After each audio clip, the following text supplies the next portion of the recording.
choisi Jésus pour guider ma vie.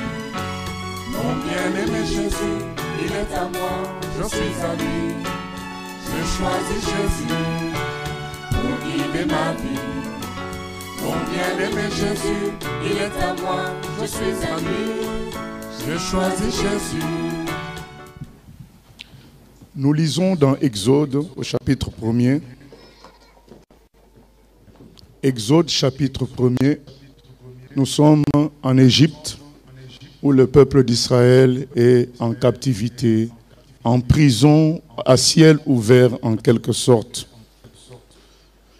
Il est écrit au verset 8, Exode chapitre 1er, verset 8.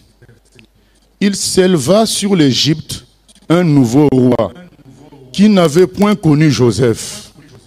Il dit à son peuple, voilà les enfants d'Israël qui forment un peuple plus nombreux et plus puissant que nous.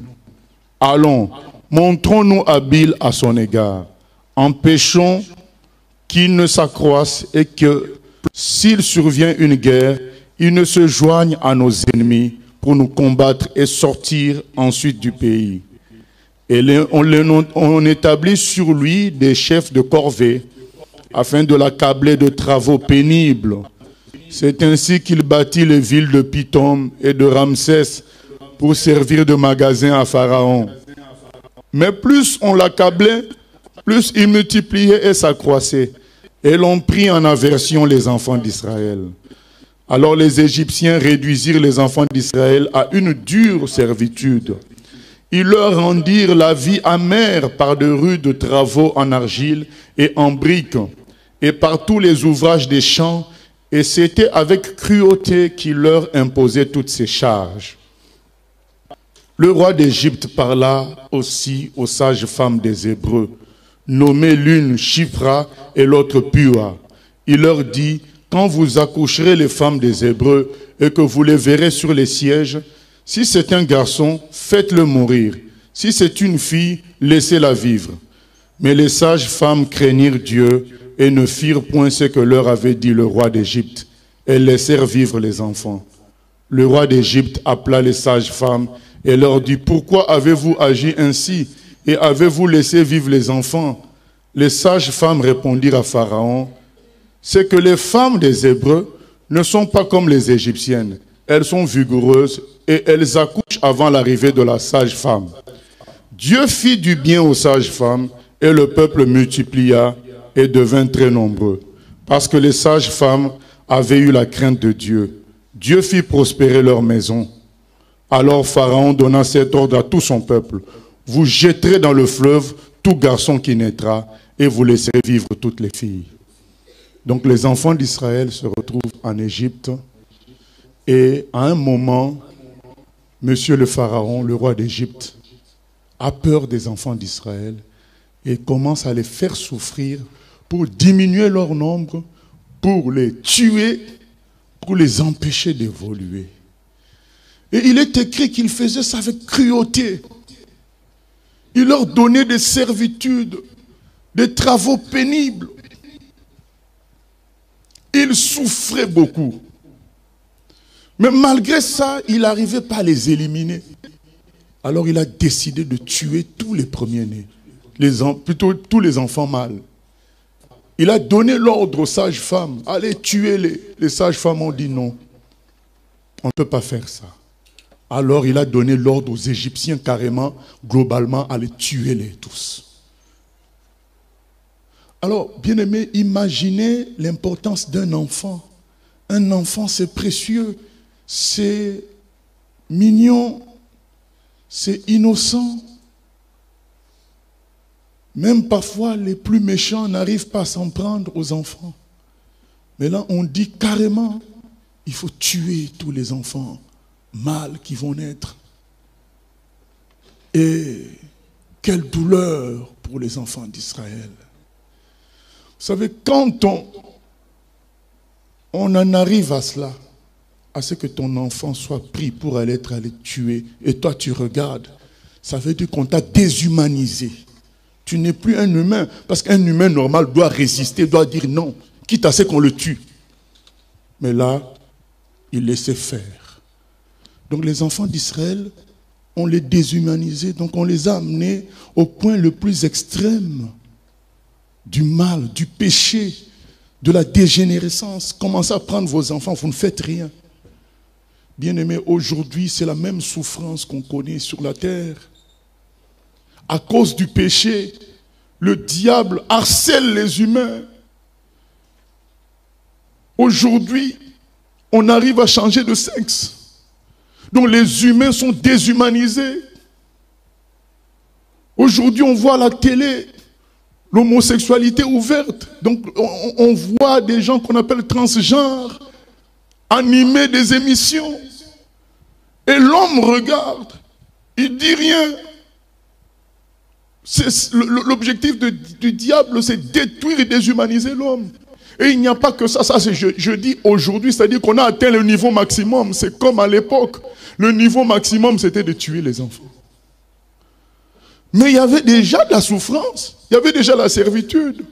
Bien aimé, les maladies qu'on a aujourd'hui.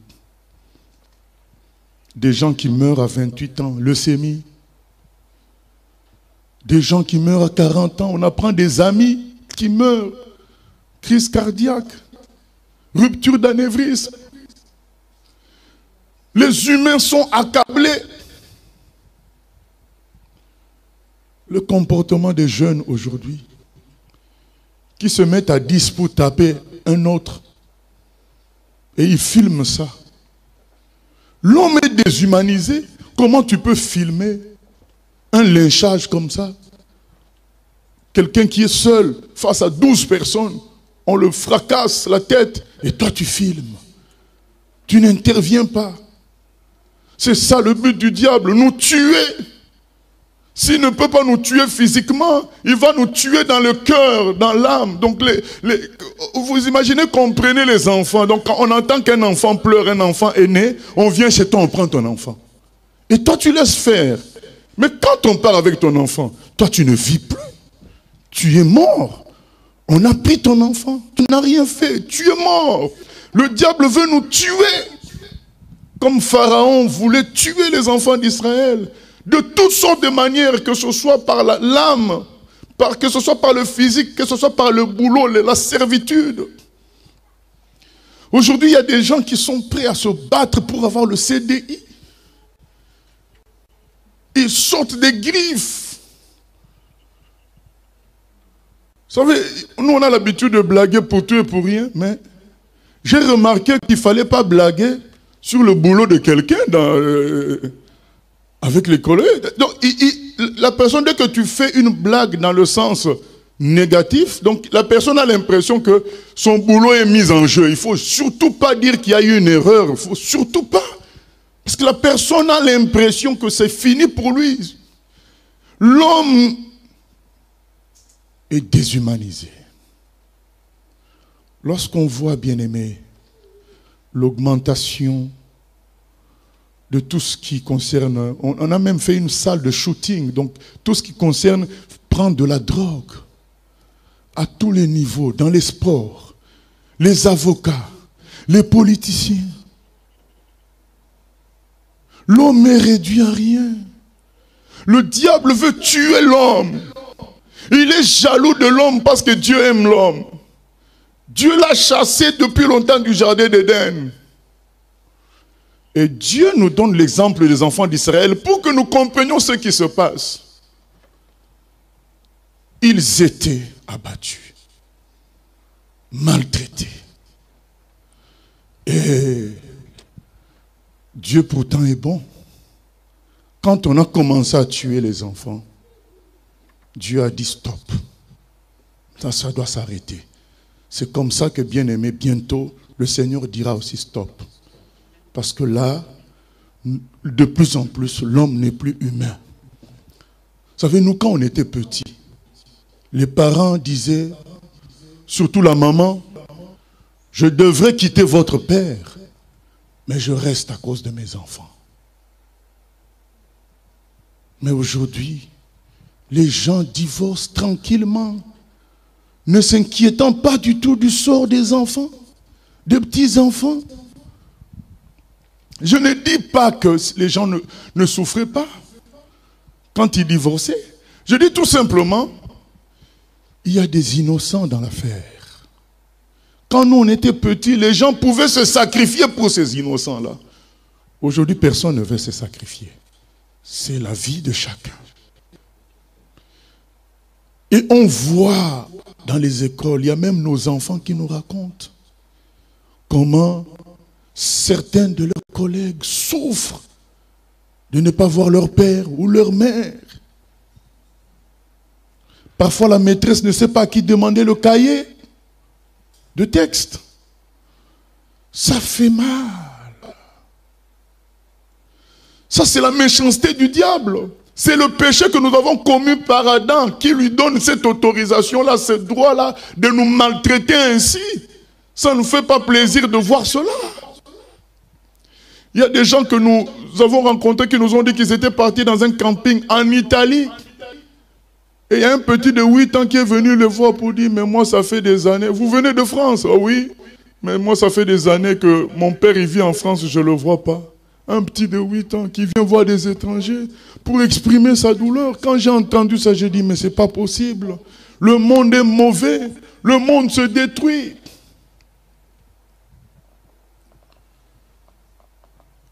Et quand Dieu a vu que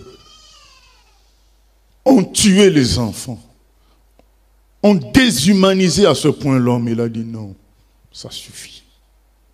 Ça suffit. Il est écrit au chapitre 2, nous continuons. Un homme de la maison de Lévi avait pris pour femme une fille de Lévi. Cette femme devint enceinte et enfanta un fils. Elle vit qu'il était beau et elle le cacha pendant 3 mois. Ne pouvant plus le cacher, elle prit une caisse de jonc qu'elle enduisit de bitume et de pois. Elle y mit l'enfant et le déposa parmi les roseaux sur le bord du fleuve. La sœur de l'enfant se tint à quelque distance pour savoir ce qui lui arriverait. Mais rien ne va lui arriver. La fille de Pharaon descendit au fleuve pour se baigner et ses compagnes se promenèrent le long du fleuve. Elle aperçut la caisse au milieu des roseaux et elle envoya sa servante pour la prendre. Elle l'ouvrit et vit l'enfant. C'était un petit garçon qui pleurait. Elle en eut pitié et elle dit, c'est un enfant des Hébreux. Donc elle savait que c'est un enfant des Hébreux. Qui a donné l'ordre qu'on tue les enfants? C'est son propre père, le Pharaon. Mais, suivons. C'est un enfant des Hébreux. Verset 7. Alors la sœur de l'enfant dit à la fille de Pharaon, veux-tu que j'aille te chercher une nourrice parmi les femmes des Hébreux pour allaiter cet enfant? Va, lui répondit la fille de Pharaon, et la jeune fille alla chercher la mère de l'enfant. La fille de Pharaon lui dit, emporte cet enfant et allaite-le-moi. Je te donnerai ton salaire. La femme prit l'enfant et l'allaita. Amen. Quand il eut grandi, elle amena la fille de Pharaon et elle fut pour elle comme un fils. Elle lui donna le nom de Moïse, car dit-elle, je l'ai retiré des eaux. Le diable, à travers Pharaon, commence maintenant à tuer les enfants. Maintenant, il est écrit dans la parole de Dieu, Dieu prend les sages dans leur propre ruse. Les enfants que lui tuait, Dieu allait utiliser un enfant pour le vaincre lui-même maintenant. Cet enfant-là s'appelle Moïse. Il est écrit que quand Moïse naît, sa mère voit qu'il était beau. Je ne pense pas que c'est la beauté physique, parce que quand on est dans la maternité, tous les enfants qui naissent, les infirmières disent « il est beau ». Donc, je pense que sa mère a vu qu'il était glorieux. Ce qu'on dit « il est beau » là, en réalité, il était glorieux. Et ils se sont dit « celui-là, on ne tue pas. On ne le laisse pas partir ». Le processus du salut de Dieu a commencé à se manifester. Dieu a eu pitié. Il a dit, maintenant c'est fini.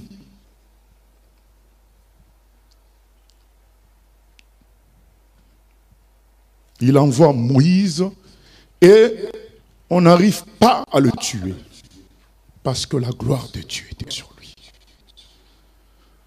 Moïse est pris même par son ennemi juré, parce que c'est Pharaon qui avait demandé qu'on le tue, qu'on tue les enfants. Mais c'est la fille du Pharaon qui prend Moïse. Mais on ne pouvait rien faire parce que Dieu a décidé de sauver. Et plus tard, nous connaissons l'histoire. Moïse va sortir les enfants d'Israël de l'Égypte. Moïse a été le sauveur de l'époque. Il a sorti les enfants d'Israël de l'Égypte. Pharaon a voulu résister. Moïse l'a vaincu par les miracles de la puissance de Dieu. Mais pour que Moïse sorte les enfants d'Israël, il fallait que les enfants d'Israël en aient marre d'être en Égypte. Parce que malgré les souffrances, je veux nous dire, malgré les souffrances que vivaient les enfants d'Israël, ils aimaient certains côtés de l'Égypte. La viande, les fêtes, beaucoup d'autres choses comme ça. Et malgré les souffrances que nous vivons sur terre, il y a des gens qui aiment quand même la terre. C'est pourquoi ils font des projets d'acheter ceci, d'acheter ça. Ils aiment la terre. Et le salut traîne à cause de ça. Dieu, vous pouvez sauver les enfants d'Israël depuis longtemps. Depuis longtemps. Mais ils voyaient bien qu'ils aimaient quand même l'Égypte malgré les servitudes, malgré les souffrances. C'est ainsi que nous aussi, Dieu peut venir aujourd'hui pour nous amener. Mais il voit bien qu'il y a des gens qui aiment la terre. Et à quoi ça sert? Il faut d'abord qu'ils en aient marre. C'est pourquoi il nous humilie. Il laisse Satan faire ce qu'il a à faire. Voir des présentateurs transgenres à la télé. Il nous humilie, dit voilà votre terre à laquelle vous vous accrochez. Voilà. Tu vas passer dans les rues. Moi un jour, je suis arrêté à un feu rouge. J'ai vu deux hommes dans une voiture s'embrasser. J'ai failli crier. C'est l'humiliation. Voilà votre terre. Vous voulez toujours de cette terre-là. Vous faites tous vos projets par rapport à la terre. Moi, je vous ai préparé le ciel. Et ça traîne à cause de ça. Nous sommes humiliés. Qu'on fasse une salle pour se droguer dans un hôpital. À Paris, la salle de shoot se trouve dans un hôpital. L'hôpital sert à guérir les gens. Maintenant, dans l'hôpital, on va se droguer. Officiellement. Et on ne te demande même pas, je crois, la carte d'identité. Tu viens, tu expliques que tu veux te droguer, on te donne les instruments, tu te drogues. On est humilié. Et ça se passe devant nous. C'est pour nous dire, la terre n'est pas bonne. Changez de mentalité. Commencez à construire l'éternité. Commencez à préparer l'éternité.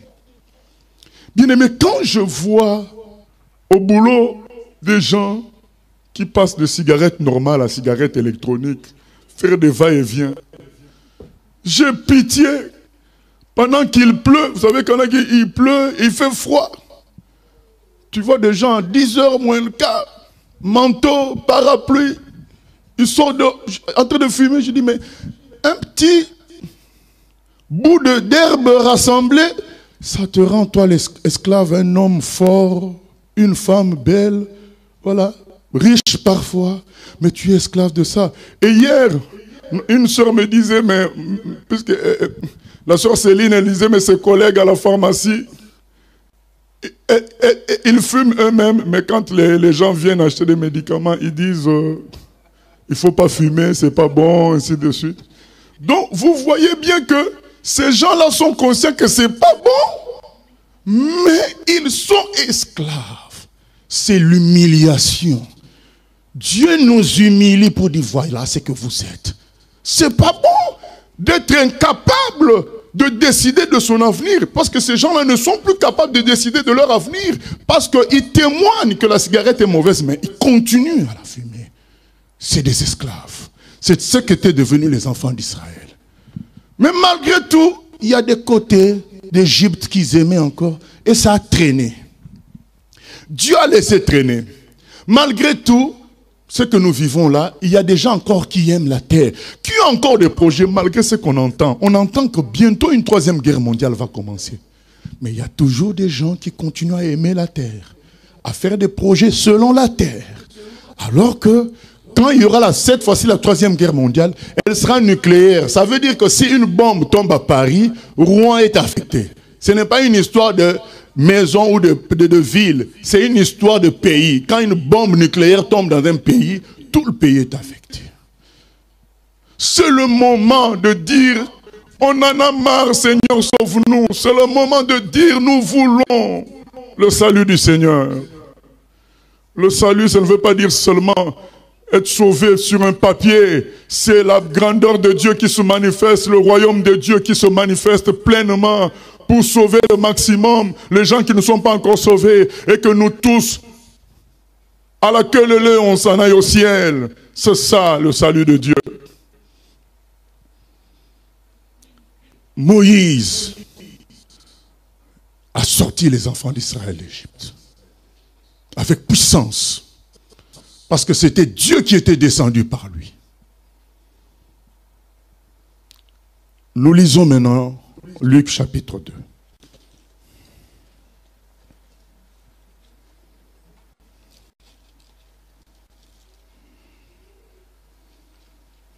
Luc chapitre 2.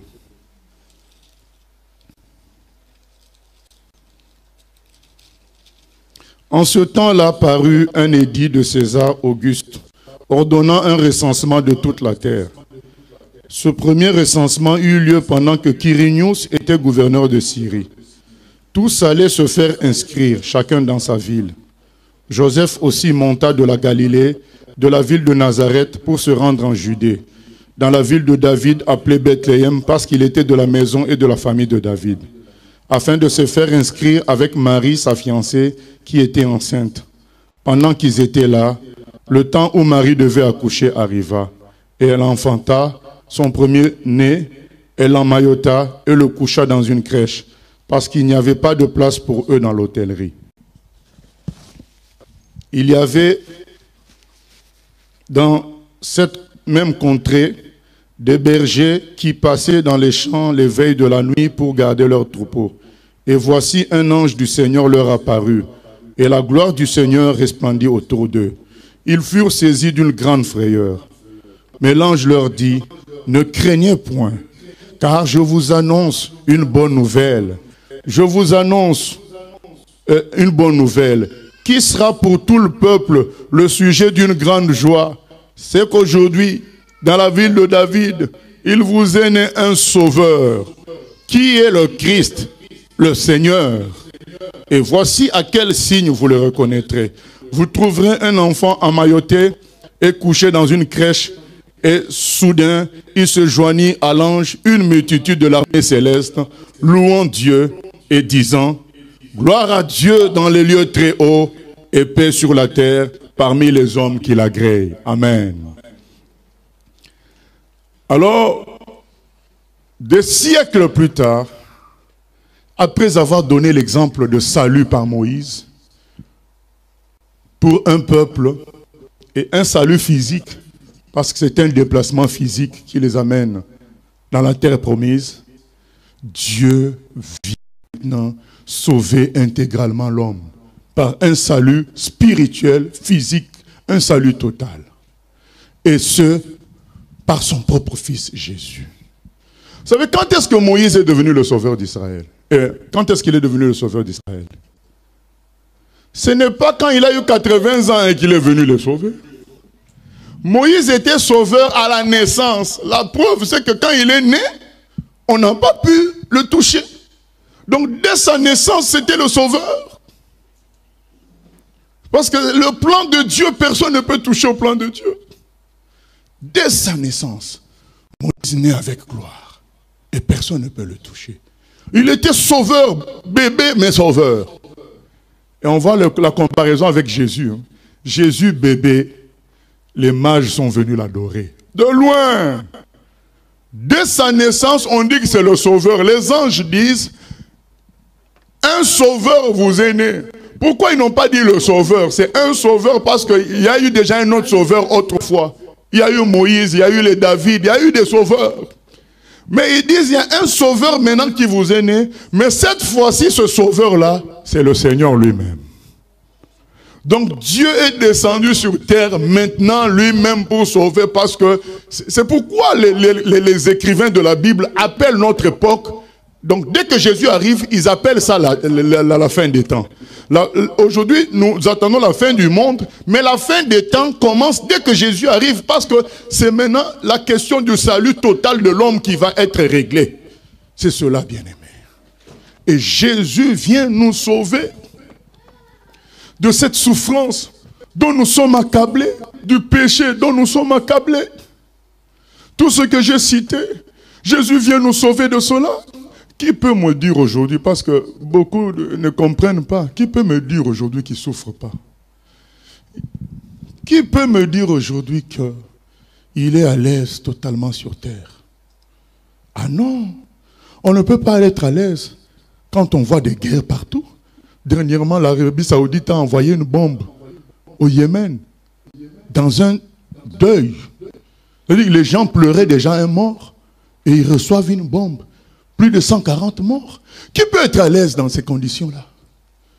Qui peut être à l'aise quand tous les jours, en Afrique, en Asie, il y a des guerres, on tue des enfants, on viole, en Syrie, il y a des bombes.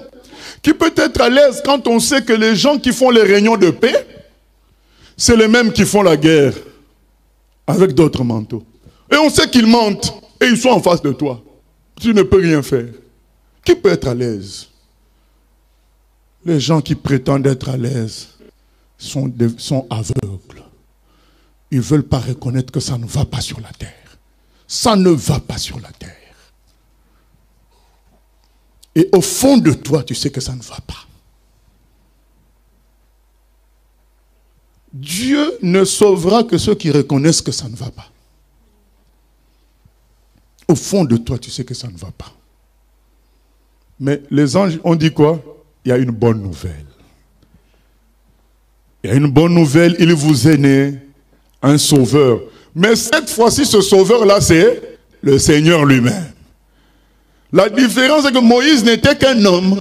Mais là, c'est le Seigneur qui vient du ciel. Il descend sauver. Donc, il n'y aura pas d'erreur de salut. Il n'y aura pas de correction à faire. Ça sera un salut total. C'est ce que le Seigneur est venu maintenant faire sur la terre. Donner un salut total. Mais il faut que nous reconnaissions que ça ne va pas. Il faut que nous reconnaissions que la terre n'est pas bonne pour nous. Il faut que nous reconnaissions que le péché nous détruit. Même si tu es millionnaire, bien-aimé, Steve Jobs, le propriétaire d'Apple, il était milliardaire. Milliardaire, et vous savez ce que les gens courent à iPhone 7, iPhone 6, c'est sorti, mais ils courent après. Mais lui, il pouvait s'en fabriquer un pour lui tout seul parce que c'était à lui. C'était à lui. Mais il n'était pas bien. Comment expliquez-vous qu'un homme qui est millionnaire, qui est le footballeur le plus aimé de la terre, aujourd'hui, en activité, puisse se tatouer tout le bras comme ça, comme Messi, il s'appelle Lionel Messi. J'ai vu hier une photo, il est tatoué presque tout le bras. Il est malheureux, il n'est pas bien. Comment dans le vide tu peux venir, tu te tatoues tout un bras, ton bras devient rouge, bleu, avec plusieurs couleurs. Comme un lézard, un peu, enfin les lézards même c'est plus propre, mais comme un serpent, voilà. Certains serpents ont plusieurs couleurs. Comment d'un coup, c'est que tu es malheureux? Qui peut dire qu'il ne souffre pas? Tout le monde souffre. Moi je souffre de savoir que un après-midi va finir. Vous savez là, il fait beau, soleil. Hier on avait concert dans un endroit où quand vous regardez la verdure, vous avez l'impression que c'est la moquette.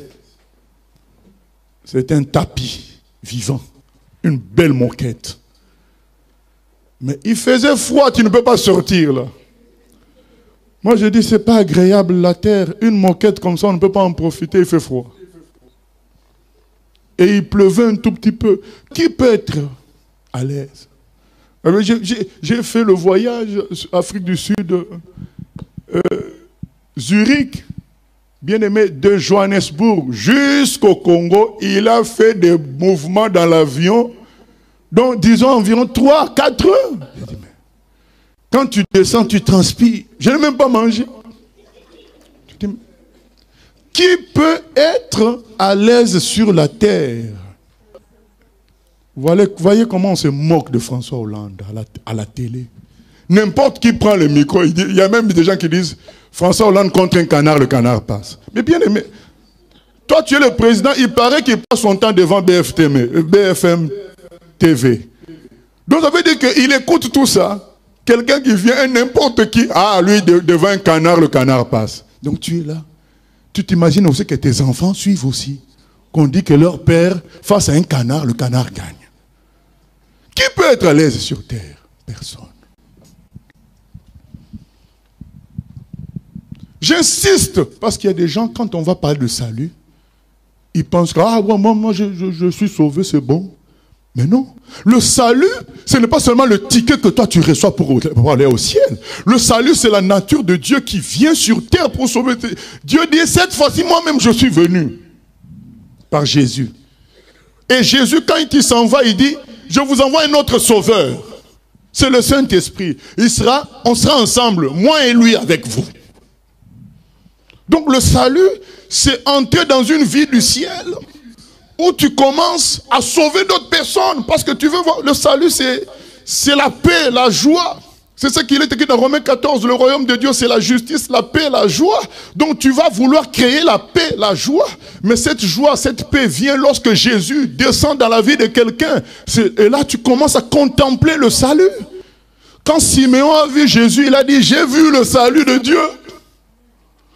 Donc nous aussi, nous avons besoin de voir Jésus dans l'autre pour voir le salut de Dieu, dire, je peux me reposer, Jésus est là.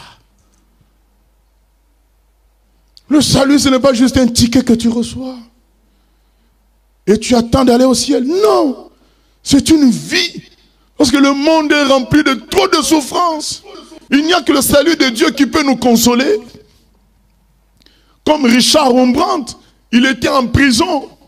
Dans une prison, une salle de 100 personnes. Non, de 20 personnes plutôt. Ils étaient à 100 dans une salle de 20 personnes. C'était la galère. Mais quand les gens écoutaient l'évangile, ils se convertissaient. Ce qui fait que quand Dieu a sorti Richard Rembrandt de prison, il a dit, Seigneur, ça fait un moment que tu m'as sorti de prison. Mais là, je vais à l'église. Tout le monde est bien. Mais je ne vois pas ton salut. Les gens viennent, ils entrent, ils sortent. Il n'y a pas de vie.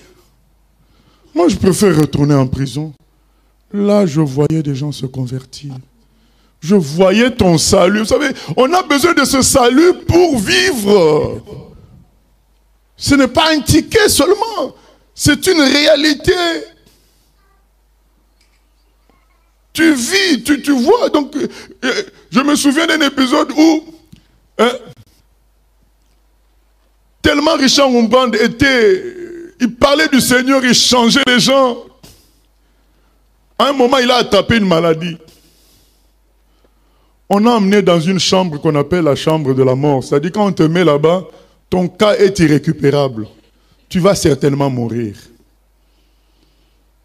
Et il y avait d'autres prisonniers avec lui. Il a prêché la parole dans la chambre de la mort. Tout le monde s'est converti. Et un jour, on a envoyé un cadeau de 2 sucres à l'un d'entre eux. Je peux vous dire que ça faisait des années qu'ils avaient vu la couleur du sucre et le goût, n'en parlons pas. Ça faisait, parce qu'eux, ils mangeaient les restes de ce qu'on donnait aux cochons. On donne aux cochons des choses, le reste, on donne aux prisonniers. On chauffe ça, on leur donne. Et on envoie à un prisonnier de la chambre de la mort 2 morceaux de sucre. Mais lui dit, mais moi je suis mourant. Il y a un tel qui est un peu plus fort que moi, je lui donne les 2 morceaux de sucre. Celui qui était un peu plus fort, il dit, mais moi je suis un peu plus fort. Je vais donner à celui qui est un peu plus faible. Et les 2 morceaux de sucre ont tourné comme ça pendant 2 mois. L'amour de Dieu était tellement grand hein, que chacun pensait à l'autre.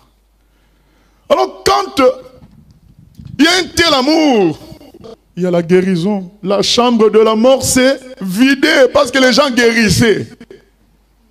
Ils sortaient de la chambre de la mort en bonne santé. Parce que Jésus était descendu là. Les anges ont dit, il vous est né un sauveur. Mais la différence cette fois-ci, c'est le Seigneur. Lui-même, il est descendu. Et quand Richard Rembrandt vivait ça, le Seigneur était descendu dans la chambre de la mort. Et tout le monde guérissait maintenant. Tout le monde sortait. C'est de ce salut-là que nous voulons aujourd'hui encore. Les anges ont dit, je vous annonce une bonne nouvelle.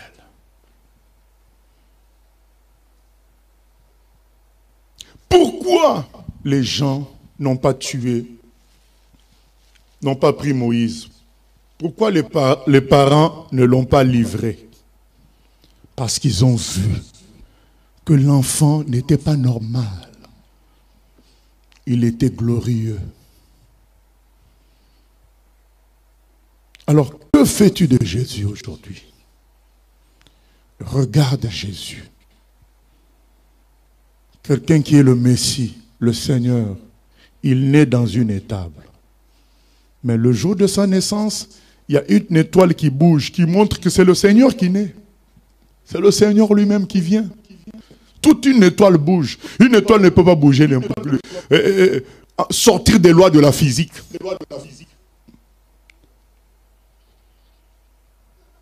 Regarde Jésus. À l'âge de 12 ans, il est déjà au temple et il connaît toutes les Écritures. Il discute avec les docteurs de la loi. Mais quand il rentre, il est écrit qu'il était soumis à ses parents. Quelqu'un qui connaissait tout, mais est soumis à ses parents. Regarde Jésus.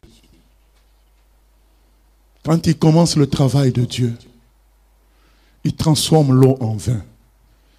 Il sauve Zachée, un pécheur, un mauvais, un escroc. Il ressuscite la veuve de Naïn, le fils de la veuve de Naïn. Une femme qui souffrait de perte de sang le touche, elle est guérie instantanément. Il ressuscite Lazare alors qu'il était mort, ça faisait 4 jours.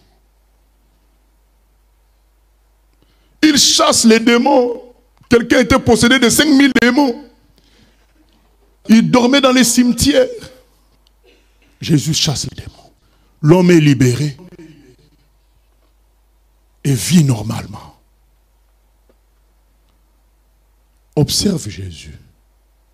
On veut l'arrêter pour le tuer. Il s'échappe, personne ne peut le toucher.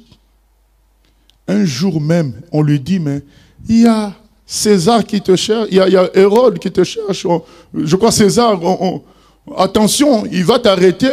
Oh, Jésus dit, allez dire à ce renard-là, j'ai 3 jours. Je bosse le premier, le deuxième, le troisième jour, je vais m'arrêter. Il veut dire par là, tant que je bosse selon la volonté de Dieu, personne ne peut m'arrêter. Mais dans le calcul de mon Père, il est prévu qu'un jour on m'arrêtera. Votre temps arrivera. Mais c'est dans le calcul de Dieu pour le salut de l'humanité. Et Jésus vient finir à la croix. À la différence de Moïse, Jésus a donné sa vie physiquement pour nous. Il a pris tous nos péchés. Sur lui, il a été crucifié. De sorte que nous puissions être libres. C'est ça la bonne nouvelle. C'est que tu n'es plus obligé d'être dans l'esclavage de la maladie, esclavage du mal, quelle que soit la forme.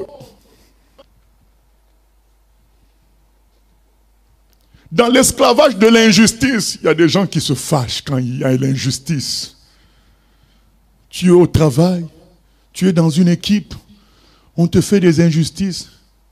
Je disais à quelqu'un, quand on te fait des injustices, on prend 90%, on te laisse 10%. Travaille bien dans les 10%. La gloire de Dieu va illuminer les 10%. Parce que le salut de Dieu est avec toi.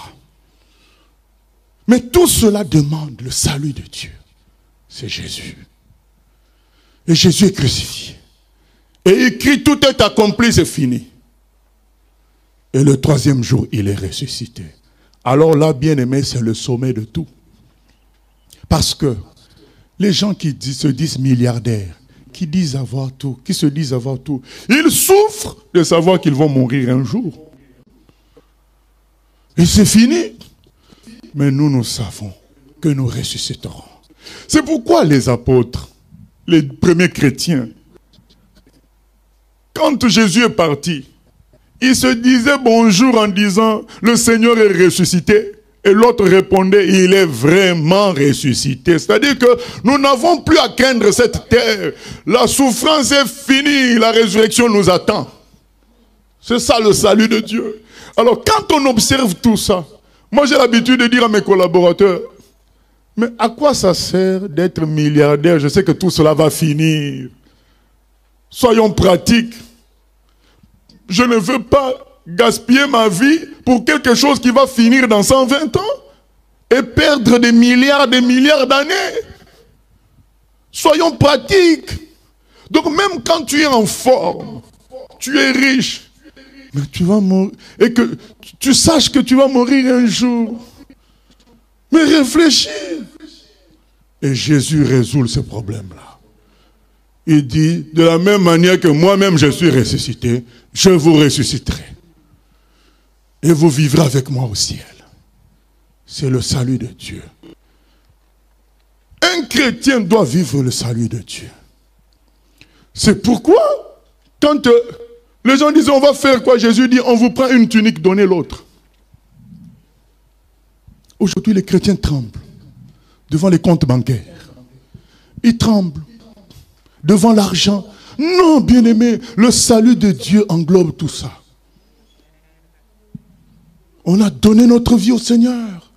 On est en train de vivre pour le ciel. On fait tout selon l'Esprit qui est notre sauveur que Dieu nous a envoyé. Il nous amène chaque jour à avoir une vie de puissance, de vérité et de réussite.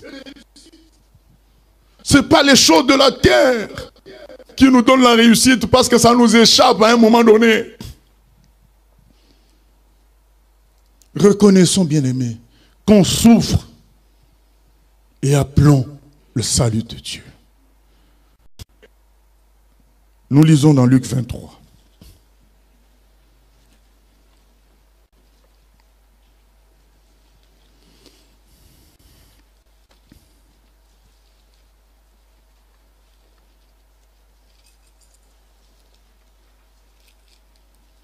« 23-39. L'un des malfaiteurs crucifiés l'injuriait, disant, « N'es-tu pas le Christ? Sauve-toi toi-même et sauve-nous. » Mais l'autre le reprenait et disait, « Ne crains-tu pas Dieu, toi qui subis la même condamnation? Pour nous c'est justice, car nous recevons ce qu'ont mérité nos crimes. Mais celui-ci n'a rien fait de mal. » Et il dit à Jésus, « Souviens-toi de moi quand tu viendras dans ton règne. » Jésus lui répondit, « Je te le dis en vérité, aujourd'hui tu seras avec moi dans le paradis. » Amen. Je te le dis aujourd'hui même, tu seras avec moi dans le paradis. Car le salut est avec moi. Comme c'est écrit dans Apocalypse 7, le salut appartient à notre Dieu et à l'agneau. Le salut de Dieu, c'est Jésus. Cette fois-ci, le Seigneur lui-même est descendu. Et il libère totalement. C'est pourquoi lui-même dit dans Jean 8, 36, « Si le Fils vous libère, vous serez complètement libre. » Parce que Moïse ne pouvait pas complètement libérer, même si c'était un sauveur. Il dit, cette fois-ci, un sauveur vous est donné, mais cette fois-ci, c'est le Seigneur. C'est lui-même. Donc, il n'y aura pas de reste. Donc, la libération sera totale.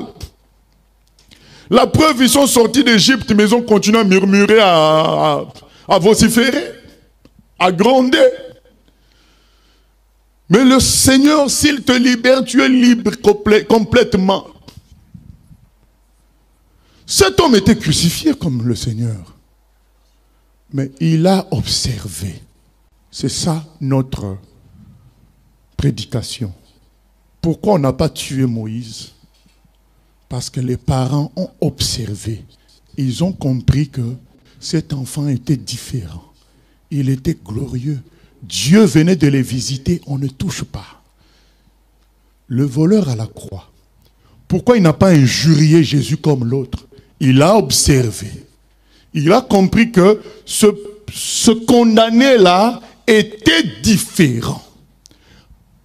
Bien-aimés, nous avons tous connu nos heures de méchanceté, d'orgueil, de refus de céder à Dieu. Mais le jour où j'ai observé, on m'a donné les évangiles, j'ai lu, j'ai compris que celui-là, Jésus, c'était la visitation de Dieu. C'est ainsi que Nicodème, il vient voir Jésus. Il dit, j'ai des problèmes. Je ne te fais pas confiance à 100%, mais, les miracles que tu fais et les discours que tu tiens montrent que tu viens du ciel. Quelqu'un ne peut pas faire ce que tu fais si Dieu ne l'a envoyé. Voilà. L'observation. Ils ont vu l'enfant, ils ont dit, ah, celui-là, on ne le livre pas aux Égyptiens. Et c'était leur salut. Bien-aimés, observons maintenant le Seigneur. Regarde le Seigneur, qui dans sa grandeur, dans sa gloire, il descend comme un humain simple. Ce décalage-là de descente, au fait, c'est plus que le décalage de ton salut. C'est-à-dire que toi, Jésus est descendu plus bas encore que ton décalage pour monter. Je ne sais pas si je me fais comprendre. Pour que toi tu ailles vers Dieu, il y a un écart. Mais il fallait que Jésus descende pour que toi tu bondisses dans l'autre sens. Mais lui maintenant il est descendu plus bas pour faire monter tout le monde. Donc c'est ça le salut de Dieu. Ça ne souffre pas de marchandage. De dire je vais changer un tout petit peu. Je vais donner un peu. Non, c'est toute sa vie qu'il faut donner. C'est ainsi qu'on peut expérimenter ce salut-là. L'homme à la croix, bien aimé, quelle honte de croire en quelqu'un qui est crucifié comme toi. Donc en quelque sorte, cet homme-là s'est tué lui-même. Je crois que son voisin devait dire, mais il est fou, il croit à un homme qui est crucifié comme nous. Mais il a observé, il a dit, ah, ce condamné est différent. Il n'a fait aucun mal. Il n'a fait aucun mal. Comment il se retrouve là alors? Il y a un problème. C'est que c'est un envoyé de Dieu. Ce qu'il est en train de subir est en relation avec sa mission divine. Amen. C'est pourquoi il dit, ben, quand tu reviens, reprends-moi. Parce que ce que tu fais là, ça ne peut être qu'en relation avec ta mission divine. Bien aimé, quand tu observes le Seigneur, tu te dis, mais avec tous les miracles qu'il faisait, il pouvait devenir millionnaire.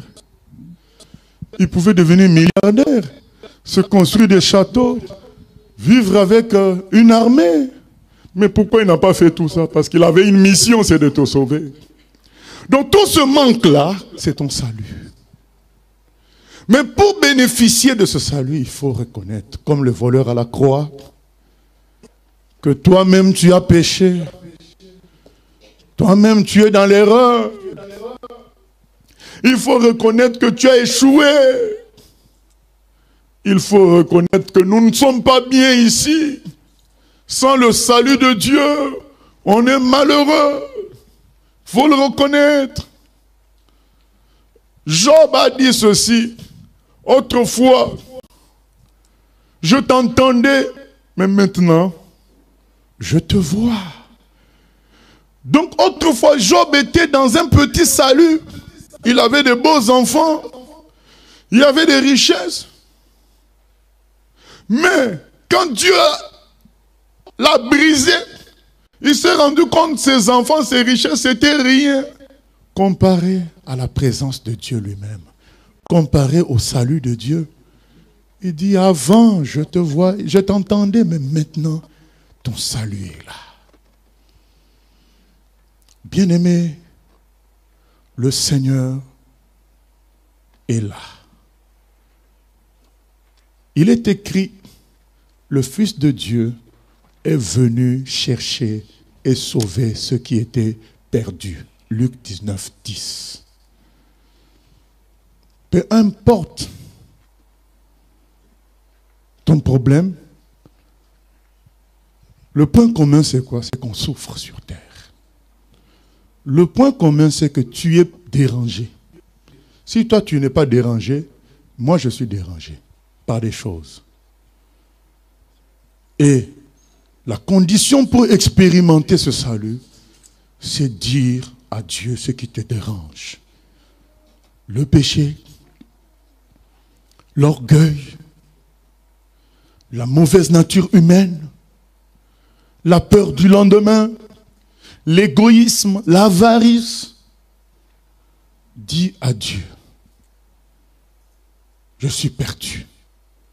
Luc 19, 10, c'est clair. Le Fils de l'homme est venu chercher et sauver ce qui était perdu. Cette fois-ci, nous avons un sauveur différent des autres sauveurs parce que c'est Dieu lui-même, c'est le Messie, c'est le Seigneur. Paul a dit, quel dommage de rater un si grand salut. Pourquoi il dit un si grand salut? Parce qu'il y a eu d'autres saluts avant.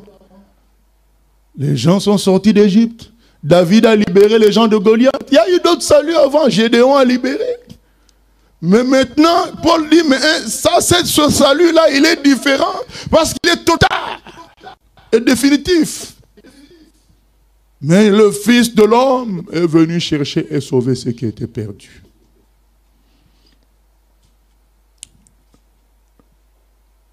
La balle est dans notre camp.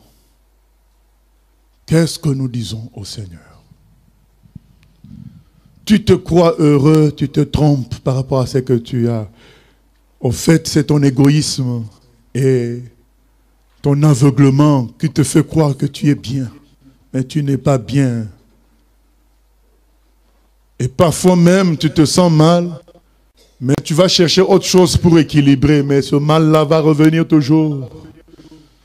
Le Seigneur veut le salut total. Il veut nous donner le salut total. Aujourd'hui encore, cet homme a dit, Seigneur, souviens-toi de moi. Ah, nous allons dire ça au Seigneur.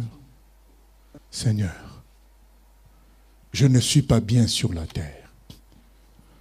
Je ne suis pas bien parce que tel péché me ronge. Mais Seigneur, tu es le sauveur, c'est-à-dire le sauveur qui est à la fois Messie et Seigneur. C'est pourquoi on te dit le sauveur. Avant c'était un sauveur, maintenant c'est le sauveur, parce que c'est le sauveur total et puis c'est fini. Je veux que tu me sauves, Seigneur. Je veux que tu changes les choses. Je veux voir ton salut dans ma famille. Je veux voir ton salut dans mon corps malade. Je veux voir ton salut dans mon langage. Je veux voir ton salut dans ma foi. Que je crois en toi réellement. Je veux voir ton salut dans mes objectifs. Je veux commencer à avoir des objectifs du ciel. Nous allons demander au Seigneur la manifestation de son salut. Mais, plus que cela, nous allons remercier le Seigneur de nous avoir envoyé cette fois-ci un sauveur qui est lui-même. Lui dire merci pour cela. Seigneur, nous te remercions, car nous étions dans les ténèbres, comme c'est écrit dans Ésaïe 9, le peuple qui marchait dans l'obscurité voit une grande lumière. Seigneur, c'est toi la grande lumière. le peuple qui marchait dans le découragement.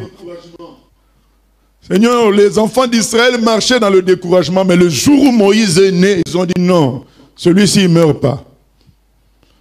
Et nous aussi, nous marchions dans le découragement, nous marchions dans la souffrance, dans le questionnement. Mais lorsque nous regardons au fait que tu es ressuscité, nous disons c'est fini, je ne marche plus dans la défaite. Mon Seigneur est ressuscité. Lorsque nous regardons au fait que Zachée, qui était pécheur à fond, a été sauvé, nous disons que c'est fini. Lorsque nous voyons que celui qui était possédé de 5000 démons a été guéri, délivré instantanément, nous disons que c'est fini. Lorsque nous regardons à Jean 19, 30, tout est accompli, tu dis à la croix, nous disons que c'est fini. Seigneur, nous venons te dire que, étant perdus, nous avons besoin maintenant que tu nous reconstruises. Tu nous fasses quitter le mal, Seigneur. Tu nous fasses quitter le mal. Nous voulons vivre ton salut sur la terre. Nous voulons vivre ton salut dans nos vies, Seigneur.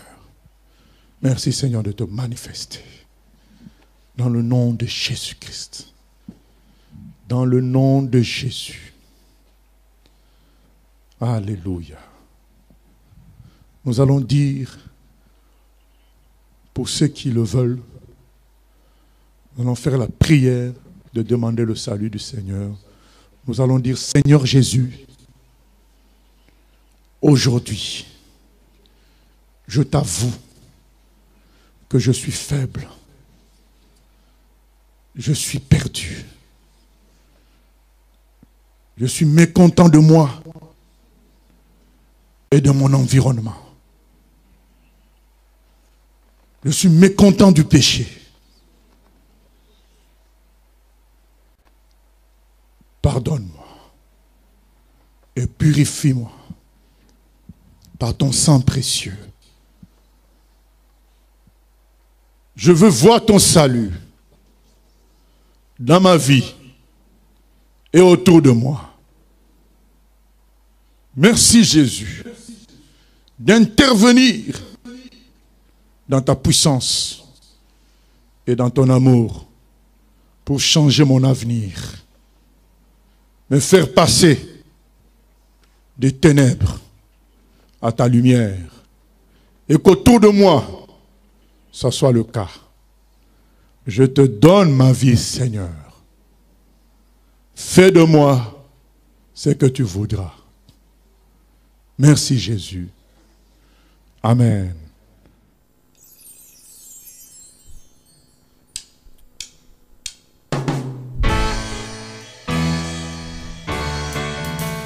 J'ai choisi Jésus pour guider ma vie. Mon bien-aimé Jésus, il est à moi, je suis à lui.